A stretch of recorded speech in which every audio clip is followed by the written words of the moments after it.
Halo semuanya, perkenalkan nama saya Dania Zahwa dengan NIM 30122312565. Dan saya Ahmad Adib Noval dengan NIM 30122311261.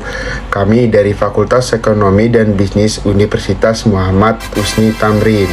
Di video kali ini kita mau bahas sedikit nih tentang studi kasus implementasi perbankan syariah di Indonesia. Jadi tonton sampai habis ya.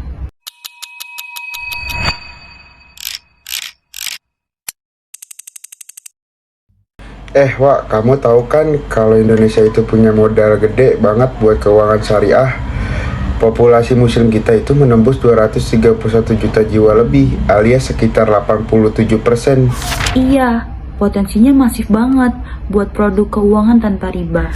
Makanya pemerintah dukung lewat merger Bank Syariah BUMN jadi Bank Syariah Indonesia atau yang disebut BSI. Tapi masalahnya kita kan pakai dual banking system, bank konvensional dan syariah jalan barengan. Nasabah kita akhirnya sering mendua mau taat prinsip agama, tapi tetap pakai bank konvensional karena fiturnya dinilai lebih matang dan ATM-nya ada di mana-mana. Tapi sejarah mencatat bank syariah kita itu tangguh. Pas krisis moneter tahun 1998, Bank Muamalat bisa bertahan tanpa bantuan pemerintah atau yang disebut bailout.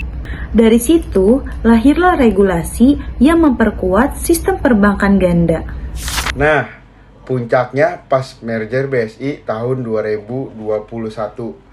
Berkat aksi ini, per awal tahun 2026, market share bank syariah yang dulunya mandek di bawah 5% akhirnya pecah telur, menembus 7%. Nah, betul banget. Data OJK juga nunjukin bahwa kualitas pembiayaannya aman banget dengan NPF di bawah 5%. Mayoritas investasinya pakai akad mudharabah dan pembiayaannya pakai murabahah serta musyarakah. Tapi PR kita masih banyak. Dan contohnya masalah regulasi OJK BI yang kadang lagging karena pendekatannya masih sering berbasis konvensional. Sama tingkat literasi masyarakat kita yang masih rendah.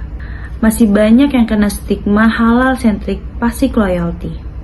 Tahu riba itu dilarang, tapi bingung cara kerja bagi hasil. Ditambah istilah Arab kayak mudharabah atau istisna yang dianggap rumit. Bikin omongan bank syariah itu cuma ganti nama doang. Belum lagi perang digital. Bank syariah skala menengah masih pakai sistem lama karena investasi teknologi itu mahal banget. Ditambah gempuran vintage, P2P, lending yang lincah banget nyari nasabah muda. Makanya bank syariah wajib bangun ekosistem terbuka lewat open API dan super apps yang nyatuin layanan finansial, sosial kayak zakat, dan kebutuhan spiritual dalam satu aplikasi. Kalau dibandingin langsung, bedanya kelihatan pas krisis ekonomi. Bank konvensional pakai sistem bunga tetap yang bisa jadi beban absolut buat nasabah pas usaha lagi drop. Sedangkan bank syariah pakai prinsip risk sharing atau bagi hasil dari keuntungan real. Pada krisis makro, bank syariah terbukti mempunyai daya tahan modal atau CAR yang lebih stabil dan rasio pembiayaan macet atau NPF yang lebih terkendali karena gak ada sistem bunga berbunga. Kesimpulannya, perbankan syariah di Indonesia sukses bertransformasi jadi pilar strategis ekonomi kita. Tapi kedepannya, sinergi regulator, pelaku industri, dan akademis harus makin kencang. Saran dari kami, OJK BI harus mempercepat harmonisasi kebijakan, bank syariah harus lebih berani investasi di teknologi digital, dan kampus-kampus harus mulai masuki materi syariah vintage di kurikulumnya.